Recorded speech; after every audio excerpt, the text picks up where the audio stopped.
There's a statistic out there that says 80 or something, maybe 90, somewhere around there % of everyone who gets their real estate license fails within the first 5 years. That means if you're going to real estate school, if you're taking the course right now, if you're going in person, if you look around the room at all the people that are in your class, say there's like 100 people in your class, the high majority of them are not even going to be licensed realtors anymore in 5 years from now. And I think that one of the huge reasons why there's such a high failure rate in this industry is the fact that people do not have the proper mindset going into this business. And that's what we're going to talk about today. So I have the chance to talk to agents all over the country, often over Zoom, over the phone, over voice text, and I just love it so much. And these are things that I would tell you. If you are a brand new agent and you're like, I want to know how can I have the best chances of making it as a realtor and succeeding as a realtor, these are like the most foundational things that if you don't have these mindsets we're going to talk about today, there's about 5 or 6 of them, then things are probably not going to go very well for you and you probably will not last very long as a real estate agent. Before we get into it, if you're new here, welcome. My name's Mariah. My husband Spencer and I run a real estate team together here in Oregon, and I make videos every week on this channel. So if you haven't already, be sure to subscribe and hit the notification bell. And if you want more videos like this one, hit the thumbs up button also. The very first thing that you need to know is you have to think long term. And then if you think that you're thinking long term, you have to think even more long term. This is not the kind of business where you're going to get into it and just like, there is a lot of opportunity to start making money right away, but you are probably not going to be making money right away. And I'll explain what that means. Okay, so when I got my real estate license, I started my business by cold calling. Pretty much all of my business came from cold calling for sell by owners. Because I was so young, no one I knew was going to work with me. I really had to start out with people who did not know me or how old I was. Day one of having my real estate license, I started cold calling. I was ready to go and just using some scripts that I found on Google. And after cold calling, tons of follow-up, lots of driving to, popping by houses, all of that, it took me about a month before I got my first listing, which is actually really quick in the grand scheme of things. Like it's probably going to take you longer than that to get your first listing, but it can happen.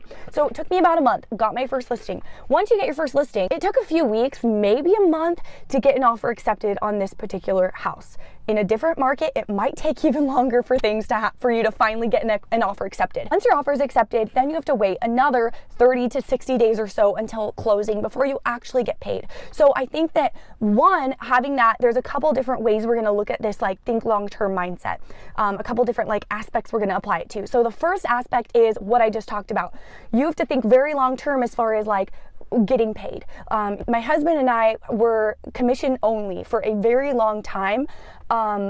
We were commission only in our life for a very, very long time. We spent many years living commission only lifestyle, and it doesn't have to be scary. I think it's amazing and a wonderful way to live. And I would never, ever, ever trade it for having a boss and a 9-to-5 job and all of that. There is nothing that compares to this lifestyle. However, you have to think long term, and I think it's really important to have, when you're starting out, proper amount of business expenses and obviously living expenses saved up and ready to go, and not just when you're starting out, but at all times. So that's really important if you're commission only. But that's one way to look at it. But the second way to look at thinking long term is in the way of, when you're a real estate agent, your number one job is not to sell houses, it is to get clients, to get business. Otherwise, you have no one to sell houses to, because nobody brings you business. It is on you. You are running your own business.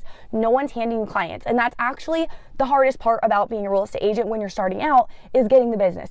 And so you have to think very long term as far as anything regarding prospecting or marketing goes. There are a million ways to market your business and prospect to clients and to just get leads and clients and business in general. There are so many ways. And I truly believe, after talking to so many agents, I really, really believe that all these different ways work. The problem is we don't give them long enough. If you're wanting to, as one of your streams of getting business, your streams of leads, streams of marketing, I guess it's more marketing than prospecting, if one of your ways of doing that is going to be sending out postcards to a specific neighborhood, aka what we call farming, if that's going to be one of your methods, then I think if you're doing it for 2 years or less, you're gonna probably be wasting money if you quit early, if that makes sense. If you quit before that 2-year mark, because from what I've seen and from the agents I talk to, yes, there can be a lot of money and business in that way of getting business, but the agents that are really doing well with it, they've been doing it for 5, 10 years straight. We need to think of every single thing we're doing in our business with a very long-term mindset. And it doesn't mean that it has to take that long before you start seeing results. There's obviously things you can do to speed up the process, but everything takes longer than we expect is what I'm trying to say. If you're gonna do video marketing, like we do a lot of, and we talk about a lot on our channel, if you're gonna do video marketing, you can't just have the mindset of like, I'm gonna make 20 videos and then no one calls you, so you quit. Like, it is a long-term consistent thing, and you really have to have that mindset mentally going into this that I'm committed to this. I don't have a backup plan. I'm going all in. I'm going to do this, because when you don't see results, you're going to probably revert to that backup plan. And being in real estate, being a real estate agent, it is so worth it. It just does take a little bit of time to get over that hump and actually break into the season where you're finally getting business, if that makes sense. So go into it with the proper expectations of, it's going to take longer than I expect, but I'm committed to doing this for however long it takes for me to start seeing results. If you're not ready to have that mindset, real estate is probably not right for you. Here's the next mindset that you need to have. This is a big one. We have all been there as real estate agents where we log onto Facebook and we see that the friend or the acquaintance who told us a couple years ago that when they were ready to buy, they would use us.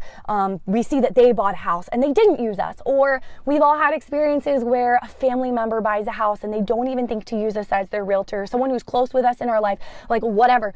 And then what I've seen happen to so many agents, this is such a common thing for real estate agents. I've seen this happen so many times where the agent either goes into this mode where they beat themselves up and they're like, what did I do wrong? What could I have done? I should have reached out to them more. I should have told them reminded them I'm in real estate. I should have followed up. Like, what did I do wrong? Kind of mindset. Or they fall into a different mindset where they get offended and they're like all kind of like entitled to the business, and they get offended that that person didn't work with them. And what I have to say about this is nobody owes you anything. You have no idea what situation was going on behind the scenes. You have no idea why they didn't use you. It is not personal. Like 99.9% of the time, it's actually nothing personal. So you cannot take it personal, and you have to just make up your mind, because let me tell you, as a realtor, this is going to happen, and it's going to happen often. No matter how much you tell yourself it won't, or you prepare to not let it happen, like it is going to happen. And you have to have your mind made up before you even get into the business, or if you're already in the business, make up your mind right now that you are not going to allow this to be something that bothers you. You're not entitled to their business, and you don't know what happened. You don't know why. And it probably has absolutely nothing to do with you. Okay. This is kind of unrelated, but kind of related. I have changed hairdressers quite a few times over the last, over my adult life, I guess you could say. And every single time it had to do with me, either the easier child care situation for, where I was going, or easier distance to my house or office or wherever I was at the time, or like whatever, like it was cost, like it was nothing to do with the person or even how good of a job they did. And that's something that easily could have been taken the wrong way, but it had nothing to do with them. Even though they didn't know these reasons, they could have easily taken it the wrong way. So I know it's not quite the same, but it's kind of a similar example. And yeah, that's all I have to say about that is mentally prepare yourself for this to happen. I know when I had an interview at a brokerage that I was not wanting to work at, I just wanted to interview there because I wanted to interview everywhere, if that makes sense, when I first got my real estate license. One of the things that the gal that I was interviewing, she was the principal broker at this big franchise brokerage. I didn't end up working there, but she was a principal broker there. And one of the things she told me was, my own mom didn't use me once to buy a house. Like, people just don't know. You might think they're so educated on how realtors get paid, how it works to buy a house. Like, they just don't know. And sometimes that's not the reason. I've had this happen where I was working with a buyer. My husband and I were working with these buyers for quite a while, and they were they were our clients. We were showing them houses, and then we stopped showing them houses for a minute, and then like a year later they end up buying a house. We don't hear from them for a while, and then a year later they end up buying a house, and we see it on Facebook, and like It's easy to be like, what did we do? Why did they stop working with us? What did we do wrong? But then in reality, we found out that the house that they bought, it was like an under the table deal from someone where they ended up, so you know what I mean? Like there's so many different situations like that and you just don't know. So stop making assumptions and assume the best. I think that's all we can do in life, and what we should always do about people is assume the best. And you're not entitled. Like you are not entitled to their business. I don't care if it's your own mom. You are not entitled to their business. So have that mindset, that mentally strong mindset that you are not going to let this ruffle your feathers when, not if, because it will happen, when people you know, whether they're close to you or not, whether they told you they would use you someday or not, when they don't use you as your realtor, okay? Erase from your vocabulary, this is a waste of time. You're not wasting time. You are not an employee. You are not trading dollars for hours anymore. You have to shift your mindset from this is a waste of time because I didn't see the benefits from it right away to I'm building my business and this is a long-term thing. Let me just tell you right up front, you're gonna waste a lot of time, or it's gonna feel like you're wasting a lot of time. And if this is something you're not okay with, then maybe you need to be an employee and not an entrepreneur. So let me give just a couple small examples. When I was a brand new real estate agent, it would happen to me quite often. And this is the kind of thing that the longer you're in the business, the less and less these things happen. Nowadays, this like really never happens. But when I was new, it happened all the time. And then over time, it started happening less and less because you learn how to avoid it. You get better clients. Like the type of clients you get are generally better to work with than when you first start out. Like there's a lot of different reasons, but when you're first starting out, you have to be okay with wasting time. It is your education. This is like a very low barrier to entry career and business to be in. So you have to think of like everything that's a waste of time is it's a learning opportunity. So when I was a brand new agent, there were a lot of times where I would drive 30 minutes, an hour sometimes away for a showing, and the buyer would ghost me. I would get there, they didn't show up. Even if I confirmed the appointment, there was literally a no-show. And I could have been like, wow, this sucks. I drove here, now I have to drive back in traffic and like all the things. But no, I would use it. I would say, this is a learning opportunity. What can I learn from this? But then two, I'm going to make the most of this. I already drove here. Like say I drove 30 minutes to this town that has a great retirement community. That's where my showing was supposed to be. I'm going to take advantage of this, and I'm already here, so I'm going to door knock this entire retirement community and try to get a listing from it. Like I already drove here, so I'm going to go and see what properties are nearby where I'm at and do a video tour of one of them. Like you have to make something out of it when it's a waste of time. You learn something from it, and you also go do something else where you're at, because it's going to happen. Like those type of things are just going to happen. And like I said, as you go throughout your business and like you grow and your business grows, they do happen way less and less. But in the beginning, those things are going to happen. Just erase completely from your vocabulary, this is a waste of time.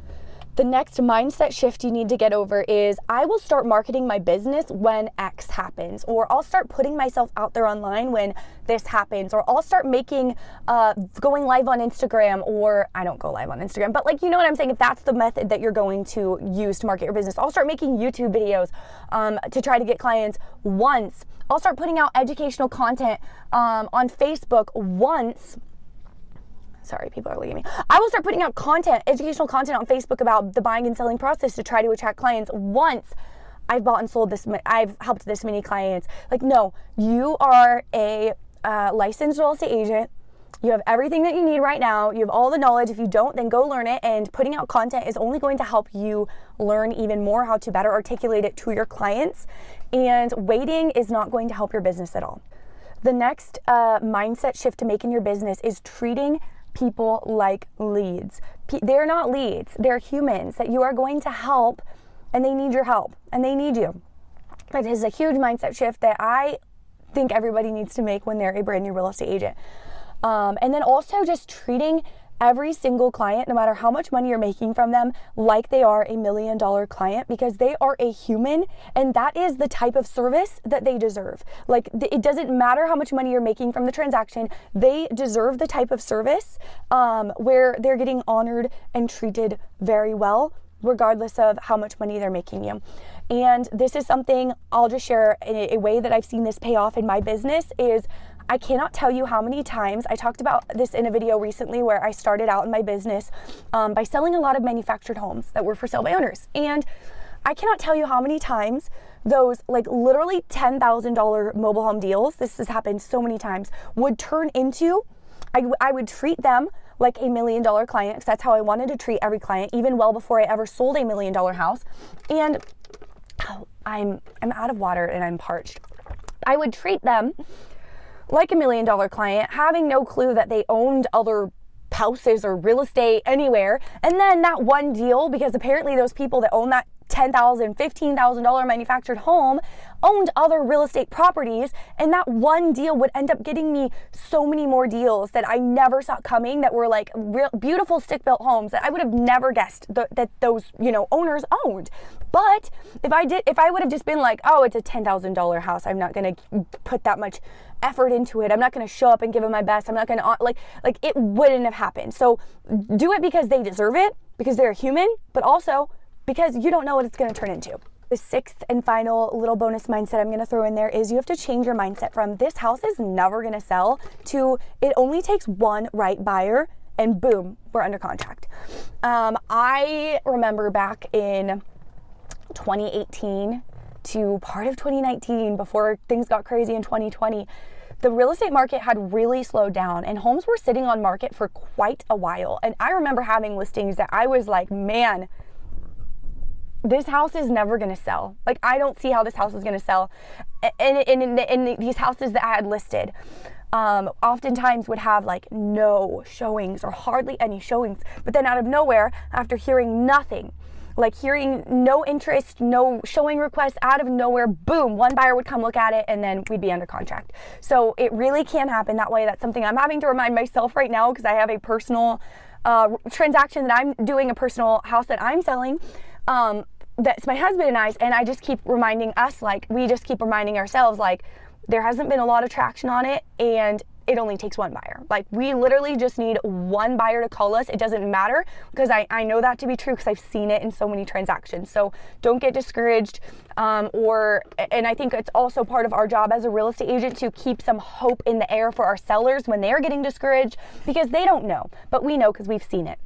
And if you haven't seen it, now you know, because I'm telling you that it really only takes one buyer. It doesn't matter if your listing has been crickets for the last few weeks. Obviously, do what you can to bring in more buyers and get more attraction. But if it is just not happening, just know it only takes one call and the house can be sold. So that's it for today. Let me know what you guys think in the comments. I love chatting with you guys. I'd love to hear your thoughts on what was talked about today.